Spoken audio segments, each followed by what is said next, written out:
This is a great example of like a red flag stuff that comes up from a stupid borrower.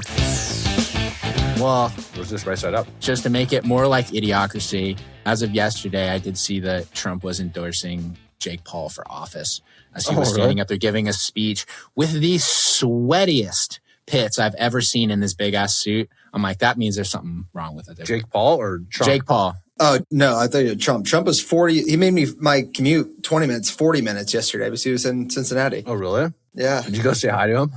No, I did not. They shut down all the major interstates. Like, you can't go fucking anywhere. Yeah, but they didn't shut down the roof lines, and that's the real problem. What's going on, guys? Welcome to Collecting Keys. I'm Mike DeHaan here with my co-hosts Dan Austin and Dylan Cook. Hey-o. Here to talk about some business, investing, and probably conspiracy theories today. So, Dan, what did you hear about on your conspiracy theory podcast? It's not a conspiracy theory. It's just an outright lie. So I was listening to a podcast casually, and they had a Border Patrol guy on there. Casually instead of seriously, where you're sitting there with your notebook? I was just like, I wasn't like intentionally listening to it. I was sitting there and it came on my reel. It was like not my reel, where Auto plays podcast, which is a podcast I don't usually listen to. Popped up, they had a Border Patrol agent on there, and the guy was talking about it. And it's the guy that's the host is a retired military guy. And he's like, I saw this statistic from the Trump administration that there's been zero since they came into office, or once this whole Border Patrol thing came into effect, there's been zero confirmed illegal crossings. And they just said it. They said that, and I was like, that sounds ridiculous. And the guy's like, that's not possible. Literally not possible. Zero. Well, you could just stop confirming them. Yeah. You can't use that. You can't use that statistic. You can't. Zero. That's the MO whenever there's like a big sort of thing like that. Just like with COVID, where they're like, well, these areas where they didn't have vaccines, like there's no COVID anymore. It's like, yeah, they've stopped fucking testing for it. They stopped reporting it. You didn't have to report it in these certain places, or they chose not to. So absolutely, that's the statistic you're going to see. Well, statistics tell what you want them to say. It's like when they're talking about how Minnesota had hundreds of % increase in autism once you could get benefits for autism. Mm-hmm. That seems like unlikely. Well, so on that sort of side of things, I grew up very involved with a lot of those autistic. Yeah. Yeah. Autistic. I was like, we talked about before, I played EverQuest, so I was definitely autistic. But no, because my brother's special needs. And so I grew up kind of like in that world where a lot of those conversations were common.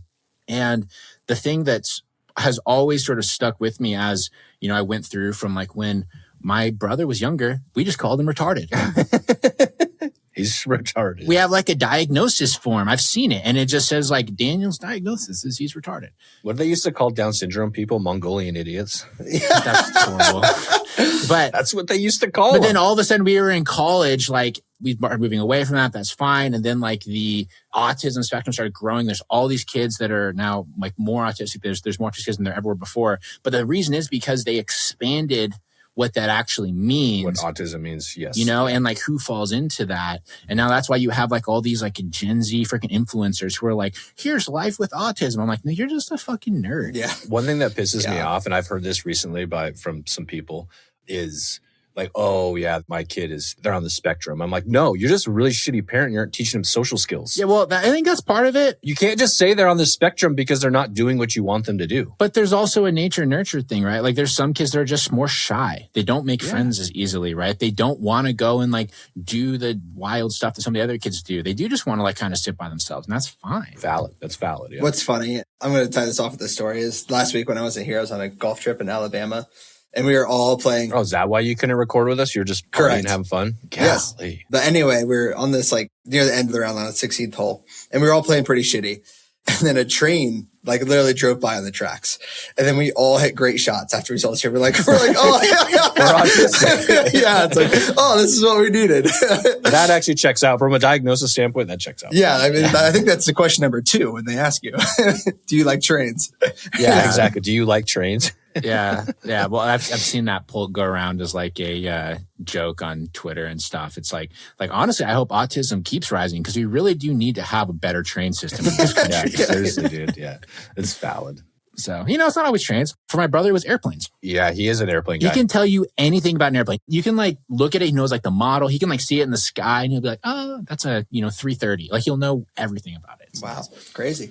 But, doesn't really apply to anything useful in life when you have learning disabilities. I was at this bar down in San Diego he would love because the roof is all glass and it's right in line with the airport because everything really is in San Diego, like flies over. And it had one of those reader boards, like the plastic flaps change really fast and makes that noise.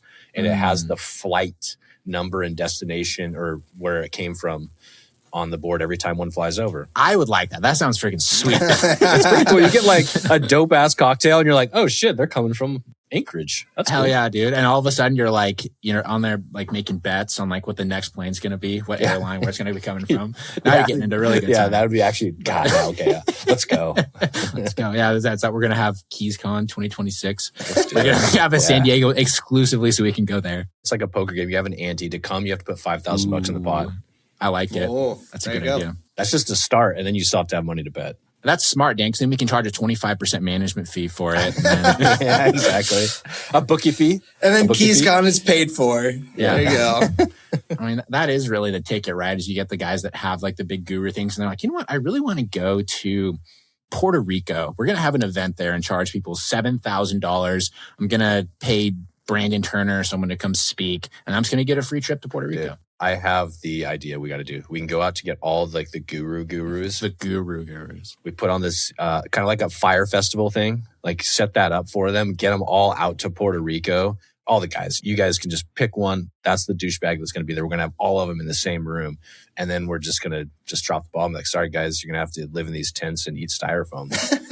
Yeah, for all of them. That's a great idea. Just get them there and then have them have to go to the porta potties and have no event there and just totally punk them all, but take their money. If we do that, but it's like Surprise Survivor. So there's like cameras and stuff out there. Then half of them will be into it. Probably, right? Yeah, they probably would be. Whoever wins, you're going to get $1 million. I mean, how awesome would that be that you got Pace Morby out there on his live stream talking about this place and we're like, we're out on the boat, just like the Fire Festival guy out on the boat, drinking, having a good time while they're out there suffering. That would be such a fascinating like social experiment to get all like the professional BSers out to like do some kind of like reality game show like that.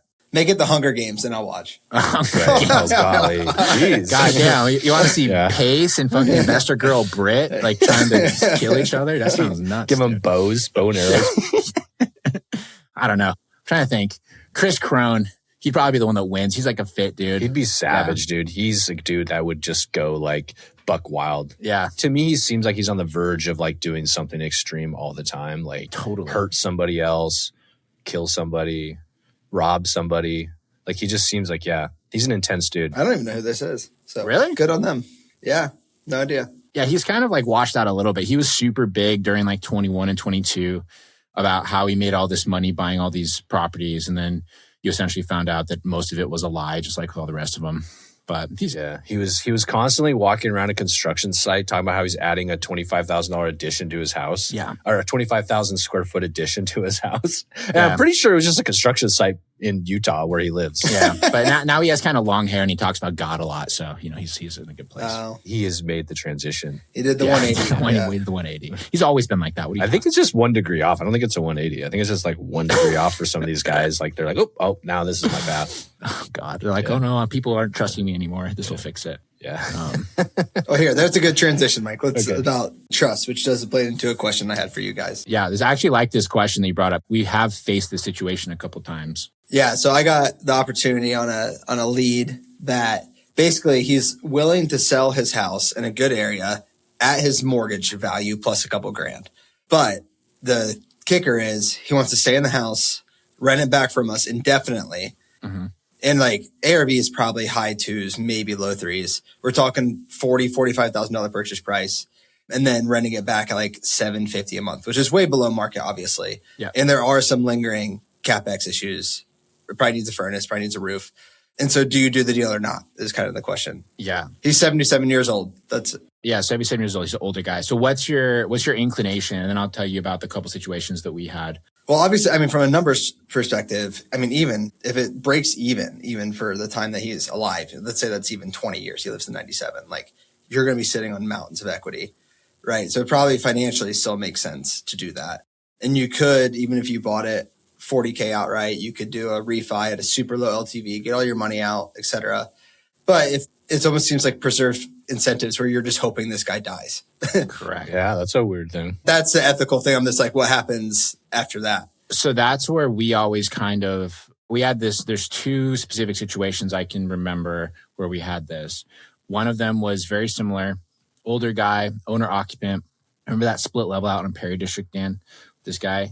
So it was a while ago, but exactly the same situation. Dude's like in his late 70s. He claimed to have all these health issues. He's like, I just want to basically sell this thing. He's like, I don't want to have to make a payment anymore. So he wasn't actually going to pay rent, which was also different.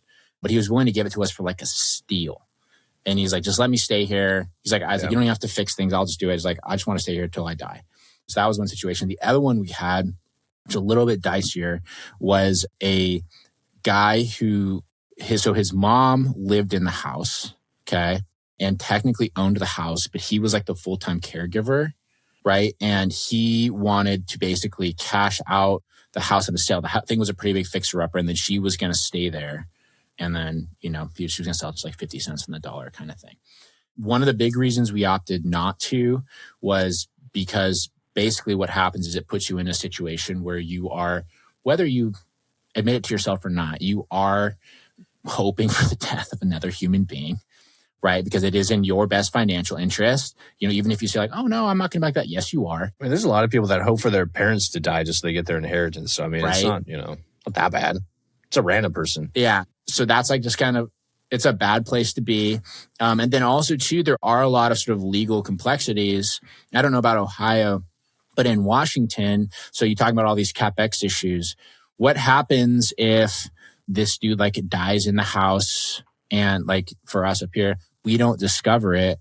The neighbors are like, no one's seen Jerry in a while. And like the police go, and now there's this house that is in shambles that we own on paper that he lives in, right? That opens up a whole can of worms. Then also too, there is kind of the dilemma with some of these CapEx items that are currently existing. What happens if more of them occur that are more extreme? What happens if you have a windstorm like we just had last night and it blows the roof off the house?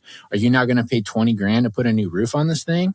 I mean, I can tell you that I would. But you would, yeah. Right? But it creates these different challenges because what are the expectations and where does that line start and stop? Right. What if it didn't blow the roof off, but it just ripped off a bunch of shingles and now there's a little water drip in there? Are you going to spend 20 grand to put a new roof on it? That's the problem. I don't know. So there's like all these little things that can kind of come up that make it sort of hairy, right? Because at the same time, not to interrupt, didn't we do this on somebody where can't remember how we did this, and it wasn't the same situation, or maybe we just started doing this, we never had executed it, is when you do a lease like this, like with a person, is you write in that they have to maintain the property. Yeah, so you can, but at the end of the day, which there's some legalities with that, so you have to figure that out. Those kind of people have kind of like already given up. You can't really take their word for it. Well, yeah, but they can't call you and be like, for repair, and you'd be like, no, I'm not going to. Yeah, but then that's still the same ethical dilemma. Is they going to have some now 86-year-old dude? You're like, yeah, sorry, dude, you got to figure it out. Yeah, mow the fucking lawn. Yeah, exactly. I mean, not to that point, but you know how it goes. What happens with some of these folks, and I'm not saying this person's like that, is the minute you sign that contract, they call him like, hey, by the way, the toilet's clogged. Right. Oh, by the way, the sink's clogged. All the shit that they deferred, they want you to do all of a sudden right now, and you're like, okay. Come on, dude. Yeah. Yeah. And this is how big is the truth worth the squeeze, right? And like totally. If it was, if that's the other part. Here's the other thing. He agreed to pay $750 a month. He's already in foreclosure, and I'm pretty sure his payment's less than that. Yeah. There you go. Yeah. And you're only going to give him a little bit above the 40 cash. He's looking for a bailout, and he's going to want a freebie. Also, too, to your point with this, why don't you stop paying? And you have to evict this person. Have you had to evict somebody from their own house yet in your business? Yes. Yeah, yes, that sucks ass. Yeah, so we had to do that once, and it is not a good experience. No, it's not fun. No, it's not. Well, I guess it was a post-closing thing. They didn't get out when they were supposed to. But yeah, same thing. You need to look at the big picture as well. So you need to evict this guy from his own house, and then you go to court, and what they see in the paper trail is that you bought this house for realistically 25 cents on the dollar, and the dude was already in pre-foreclosure. You knew he couldn't pay the payment that you were expecting, and now you're going to try to kick him out. Regardless of like the lease situation, you're probably going to lose that in court. Yeah. Yeah. No, I had no qualms there. So all to say is like, I'm trying to work something out with him to honestly pay him more. Like, let's just make it clean. Like I'll pay him more. It'll still be a discount to us, but then like, let's find you other housing. That's the way I'm trying to go about it. So, yeah. I'm trying to think of like, there's different ways like around it without you having to come out the money or have that kind of like commitment. I mean, it is tricky. Because like if all he wants is like a little bit of money, you could do like maybe a something like a first right of refusal or like some kind of like future purchase option or something where basically you're going to give him like those companies that used to be around where they would make you sign like a listing agreement. They give you 10 grand, but then when you sell the house, you have to use them. Basically do something like that where like you give him say like $10,000, but then he has to agree to sell the house at a certain price in the future. As a certain rate so he can stay there. Yeah, but then if he gets foreclosed on, then you're fucked. Totally. You're not in first position on it. Yeah, right. So I don't know. I mean, the lead's definitely not dead, right? Like I'm going to figure something out. Yeah. Also too, I mean, 77, he's not that old. Like he is, but he could live for another 20 years. Yeah. Yeah. Right. By all means, I think he's in relatively good health. I mean, from just talking to him. So yeah, it's tricky. It's like one of those things when, and you're in this business, you look for deals that have large spreads, but then you're kind of combating some of the ethical things and like what's the right thing to do in the name of money. So yeah. And at the end of the day, how much money is your soul worth if that stuff does get weird? And that is something that you need to answer for yourself. So yeah, I don't know. In my mind, if he really is that tight and he's going to lose the house, you could probably just buy it from him. He'll have to move, offer him moving assistance. Yeah. Yeah. And we've done that before too. Throw him away your rentals. Yeah. But I know he can't pay. That's the problem. Well, yeah, you'll know he can pay when you give him $100,000. Yeah, I guess that's true. He just has to not blow that money. But if you're worried about it, just put it in an escrow account. Say you're gonna give him one of your rentals, but you're gonna put the first 12 months of rent into an escrow account. He's gonna pay there. It's not a bad idea. Yeah. Because he's got to pay you regardless. So it's just like park it there. I mean, I think if I was to do it, you could think about it as a way of like, oh, I just got to wait for him to die. Also, you're doing him a huge favor too by doing this. You're helping a guy die on his own terms. Well, the worst way is that it goes to foreclosure because then he will get kicked out from somebody. Right, exactly. And so now and obviously if he doesn't pay you, you would have to evict him, which would be unfortunate. But with that all being said, is like if you do put X amount into a escrow account, I don't know, you would have to create like an account somewhere else. I don't think an escrow company would hold it long term, but like if you created like a trust account at your bank or whatever, where like, I don't know, it would be hard to say because there's a good chance the guy will live another 5 years. Probably more. Who knows? 10, 20. 77's to do like 57. I know. Depending if you're Brian Johnson or whoever that longevity guy is. Yeah. Magic Johnson. He has AIDS. He just lives forever. Not anymore, dude. He bought him out. He bought the AIDS out. He paid for them. He paid for the AIDS to go away. That's the old South Park joke. Can you make that the intro of the show, please? Bought the AIDS out. Yeah, that's the old South Park jokes. That's the cure for AIDS, is just injecting liquid cash into your veins. Right. Yeah. I don't know. Like this business lately has been pound my head against the wall, frustrating just with other shit. We had a condo yesterday that was supposed to sell today. And literally we got the mutual release last night because the condo is over 50% rentals. And so it can't go conventional. And they had a conventional loan, which to me also means that I'm going to be screwed for any other buyer that wants to go conventional. So now it's pretty much everyone basically has to be a rental person that buys it. And so is this one that you already bought? Yeah. Like we're on the tail end of it. Yeah. You're going to have your own freaking Glen Road. That's what we had. We owned it for 4 years. Yeah. Don't mess around with condos, man. Just don't do it. It's so annoying. Just stop, Dylan. Don't do it. The one that we had to own forever was because of an insurance issue. It's usually insurance issues. Mm-hmm. Yep. Or basically the insurance owned by the HOA wasn't enough to cover the replacement cost of the building. Mm-hmm. Or it wasn't enough to cover the loan size for what the value was worth because the insurance was only for the replacement cost of the building. Right. Right. It wasn't insurance on this one. It was the owner occupied percentage and also just cash reserves was the other thing I pointed out. But I gave him, the person who was buying it was making it a rental. They were just using conventional loans. So I gave him Chance's number. I was like, maybe they can work something out.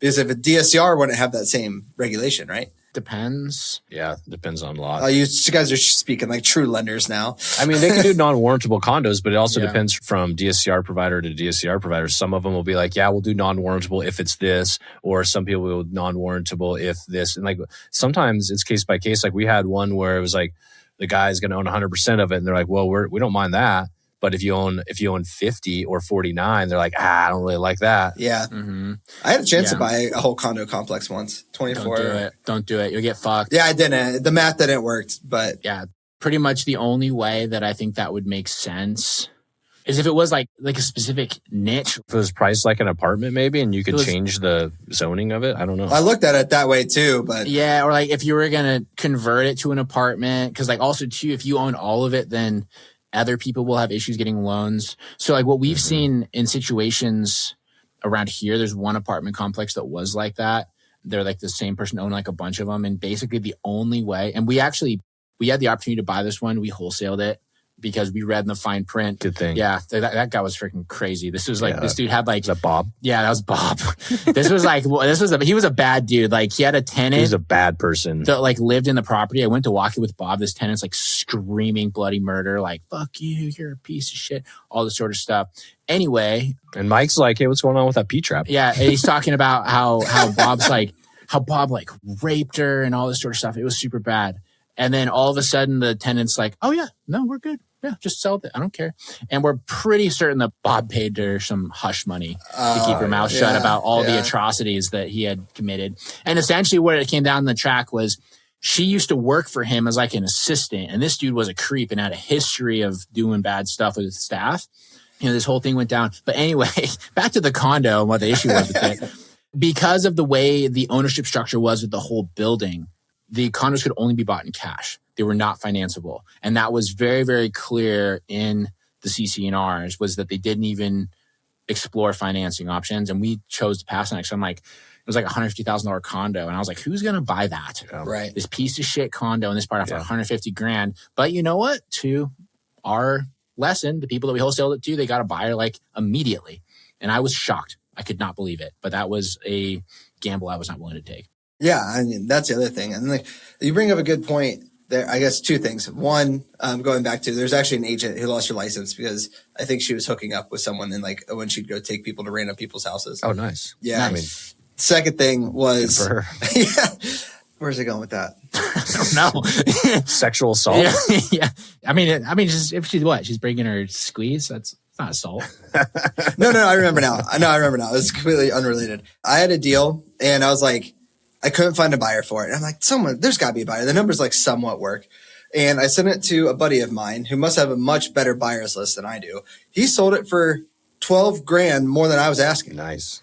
And then so like we're going to split the fee. I guess my point in this is like there's buyers out there. You probably just don't know who they are. And that is still half of this business because don't just assume that you know all the buyers in the market. I never heard of this guy. I will tell you what, I guarantee you that most people don't know the buyers in their market because the vast majority of the loans that we do are not wholesale deals. Interesting. They are people that are buying stuff off the MLS, right? A lot of them, like we literally will have people that they have 20 flips on their tracker they send us.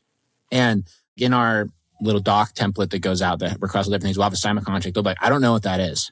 They've never bought a wholesale deal before, but they've done a ton of flips over the last 3 or 4 years. That's crazy. Right. And so there's a lot of those people out there. It's actually been very, very eye-opening. I would say at this point, probably less than 10% of our hard money loans are wholesale deals. Is there red flags from a lender's perspective if you see a big assignment fee on the HUD? Yes. Yeah. I've ran into that a couple times. It typically depends on the situation. I mean, like, because some of it's just like, why is it that big? You know, we are from the other side, so we understand that sometimes that happens. But what we need to make sure is that the buyer actually did proper due diligence on the deal, right? And that they aren't just like being told whatever by the wholesaler because the wholesaler has $100,000 assignment fee on the line. Right. Does the deal actually pencil even with that being in there? Right. Correct. Yeah. What's your statement of work look like? Is that what the property actually needs to have done? We need third-party photos, all that stuff. Yeah. And a lot of hedge funds that we sell the debt to, they will cap at like 15% being the max assignment fee. But there is flex on that if the deal does fundamentally make sense and the due diligence is appropriate. Yeah. What we don't like is when we get the flipper that's like kind of a spaz. They have mediocre credit. They're like, yeah, I'm buying this from a wholesaler. It's like a $50,000 fee and a $200,000 purchase, you know, and they send us like 8 pictures and, you know, their credit's like shit. I'm like, yeah, we're probably not going to do that one because of the assignment fee. Like it's not helping, but also the borrower is not necessarily helping either. So it all depends. Depends. That's the lender answer. Yeah. It just depends. I guess I don't know. You don't have to answer this if you just don't want to, but fair housing is a big thing, especially like lending and renting, right? Mm-hmm. So if something comes in is it full discretion? Like, no, I don't want to do this loan, like from you guys, or is there certain boxes? Yeah, we can say no to anybody. We're all business purpose. We can just say like, I don't like your face in your driver's license. I'm not giving you the loan. Okay. Yeah. Okay. That was more my question. We can't say that, but like, you're freaking ugly. Yeah, there's all kinds of reasons we can reject stuff. Yeah, we don't have to collect their like race or anything like that. So it's not, Yeah, that disclosure that you have to do for like conventional debt, we don't have to do any of that. For fix and flip loans or DSCR. Yeah, right. Okay. It's fully open. I mean, we have one of our investors that's a smaller investor that we haven't worked with much that is definitely kind of racist because we had a couple of borrowers that we did loans for that were people of color. And they asked for things that they have never asked for with our white borrowers. And I'm like, I feel kind of dirty like doing your bidding on this because I don't fully agree with these questions. So it was just what they do down the line. Some people like abuse that privilege of the fact that they, don't have to do fair housing laws. When you take your real estate license, they go through all of the fair housing stuff they beat it into your head, like the redlining and all. And like with loans is a big one too. I think I forget the name of what it's called, but didn't know if it's still applicable. Yeah. With ours, they don't do that. But yeah, so to your point, you're beating your head off the wall. Well, just, every business is kind of like that. There's always always the variation.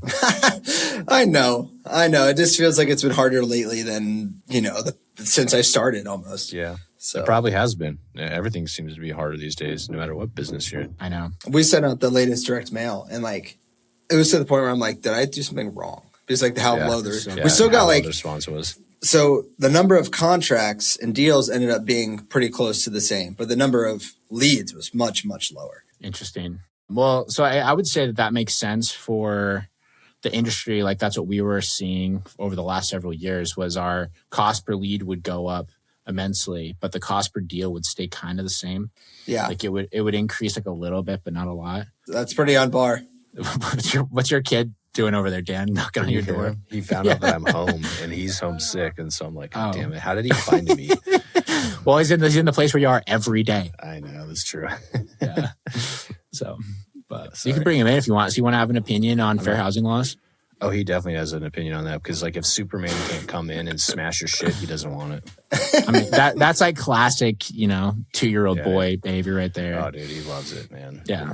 So let me go tell him to stop. You guys keep talking. You have a drum set in there, Jesus. I think he's knocking on the door. Yeah, but yeah. So I mean, every business is like that, though. We have our own situations. Some of these borrowers, dude, like, and we get the same sort of nonsensical stuff. We had this one that was supposed to close tomorrow. We've been trying to get all the documents for this guy for like 6 weeks and stuff isn't adding up. And there's like always this like weird stuff they're going to do. And then finally we all got it sort of like figured out. And he's like, I'm really confused of why this took you guys so long to close this loan. Like all of us are like, are you serious right now? Did you? That's it's hard not to clap back. I know. Yeah. Fortunately, it was with Jeremy. That was our new sales guy that had that conversation. He's a nice guy. If it had been like Chance would have chewed his ass. But talking about your boy down in Florida, Dan, who wanted to know why we take so long. Oh, yeah. So the latest on that is he paid the taxes before closing for the seller. So it didn't go into foreclosure. And so, but then the title company gave us a false fake receipt saying that they had received it. Shut up. As I thought. Well, then the sellers put $23,000 of EMD down on behalf of the buyer. Wait, what? And then sent us an EMD receipt. And then at closing, they get that back. I'm like, what is going on? That was right. That's why I was late to come to recording because I was listening to this through our team. I was like, I don't understand. I was like, why wouldn't he just pay the tax? They pay the taxes then. Just reject this loan. This guy's a fucking weirdo. Yeah, I'm going to. He can go and do it somewhere. Okay, so like to the point of the wholesale fee, Dylan, this is a great example of like a red flag stuff that comes up from a stupid borrower because this deal, it's a wholesale that some wholesaler closed on from the seller like 6 months ago. Right. And now he's trying to sell it to this guy off market. Should have sold already. It'd be should have sold it. And apparently he was going to go into a foreclosure due to not paying the taxes. So like there's all these people that are like motivated in a way that is not inherently correct. And like the numbers on the deal are fundamentally fine. But the problem is if you look at the profit that this first guy's making, it's quite a lot. So like he bought it for, I think, for 110, didn't pay the taxes. This dude's buying it for 185, right? It's significant. The ARV is like 350. It's a healthy deal. $35K rent out. It's, there's a lot of trash in there, whatever. But everyone that's involved is dumb. Then we were saying this to the processing team this morning. It's like, understand that the relationship has to continue with this person after the deal closed. We have to deal with them for the next 12 months when they're calling all of you going, I don't understand why my draw didn't come through. It's like, because you didn't do the process. You just like texted some random number that you thought was, it's probably one of our LOs, was like, can I get 12 grand? I'm like, no, you can't. Yep. But so that's, if someone's that bad, we can just choose not to do business with them. And that's what we're about to do. That ties in. I bought a deal yesterday. First time I did this, that it was in Ohio, you can do post foreclosure redemption periods. Usually they're 30 to 45 days. I don't know if other states have this. So it went through foreclosure. We bought it back after the foreclosure. And the biggest selling point was this woman is been her home for 30 years, good part of town, but she wants to stay until the middle of June. So I got it for a good discount. But to your point, if she was like batshit crazy, I'd have been a much harder, like, okay, let's do this. But she has her head on straight. She understands the process. She understands if she gets out early, that's good for everybody because we have like this profit thing at the back end. So like, that's another reason of just like the continuous relationship. I was comfortable doing it. If not, I would like, I don't know. I always like in general life rule, and I've turned down plenty of like opportunities personally in different ways. But a good general life is like, even if it's a great deal or a great opportunity, who are you doing business with? And if that person you're doing business with is not a good person ethically, they don't have a good IQ, maybe, like they're stupid. So why are you with Mike? Well, I'm kidding. He checked a few other boxes for me. It's because I really like trains. Strong hands, real strong hands. Yeah. Anyways, like that person, like matters. Even if they're a smart person, good at doing the deal, but there's something wrong with their ethics, their morals, and the deal on paper is just spectacular. Even though that money's like sitting there and you're like, oh, I could make so much money on this. If that other person you're partnering with or doing business with is not good, it's not worth doing the business. When you're doing those interviews, or even like, let's say you're screening a tenant, they're on their best behavior at the beginning, right? So if you get red flags at the beginning, what's going to bundle up in a couple of weeks or months. I have a specific rule with tenants. If their first message to me is how they're hurting and that they really need this opportunity, I just screen them for that. And they give me a whole Facebook message live, like 30 lines of like, well, I just lost my job, but I'm this, I'm that, or my last landlord did this to me. They just have all these sob stories. I'm like, sorry, that's like your problems cannot become my problems. Yeah. Mm-hmm. Well, it's the same with business partnerships, right? If they come around and like, well, the last person, I had a business partner that kind of screwed me over. These things didn't go well. So it's like, cool, go figure that shit out first. Yeah. Then come talk to me. Yeah, exactly.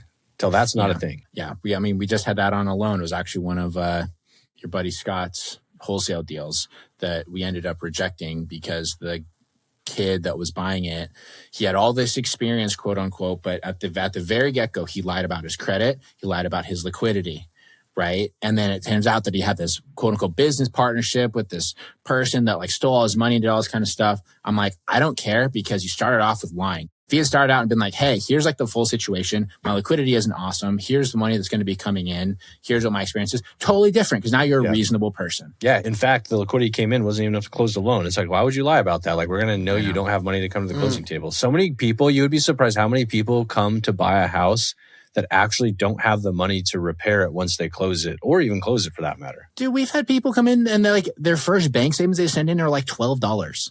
Yeah. I'm like, don't even send me that one. And now it looks bad. We've had negative. Yeah, we've had negative. Yeah. Just skip that one. Go like find another account. Yeah. I know it says we want all of your accounts, but don't send the one that has $12. Because that's the first one I open. I'm like, God damn it.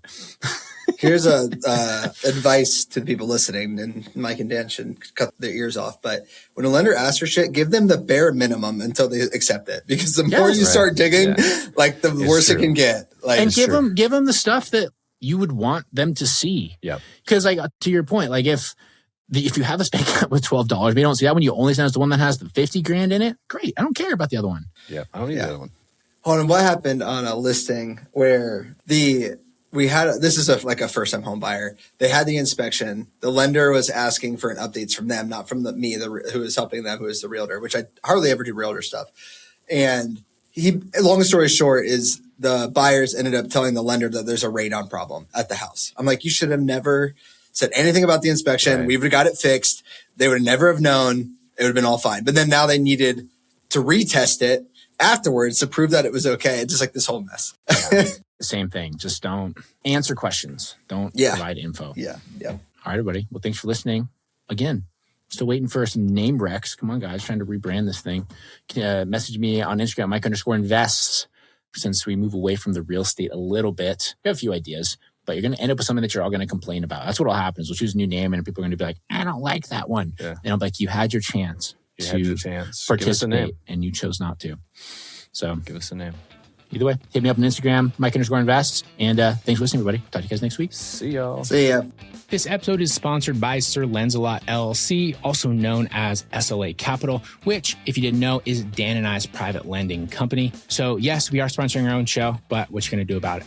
It is our private lending company that offers hard money and DSCR loans to real estate investors of all types. So you can be a new investor, an experienced investor. You can be buying flips. You can be buying rentals, whatever. We can do everything. And not only that, but the rates that we offer are just as competitive, if not cheaper, than pretty much every other company out there. So whatever big company you've been working with, bring us their term sheets and I guarantee you that we can probably beat it. We have the same connections they do. We just don't have all the overhead and middlemen. So if you want to come and check us out, go to slacapital.com/keys and I will know that you came from the show. And by seeing that you came from here, when you get to closing, you will save $500 on your first loan with us. So slacapital.com/keys, we would love to fund your next deal. Thanks for listening, everyone. If you want more from us, you can shoot us a follow on Instagram. I am at Mike_invest. Dan is at InvestorManDan. And Dylan is at Dylan_does_deals. Shoot us a follow and send us a DM to let us know what you think of the show.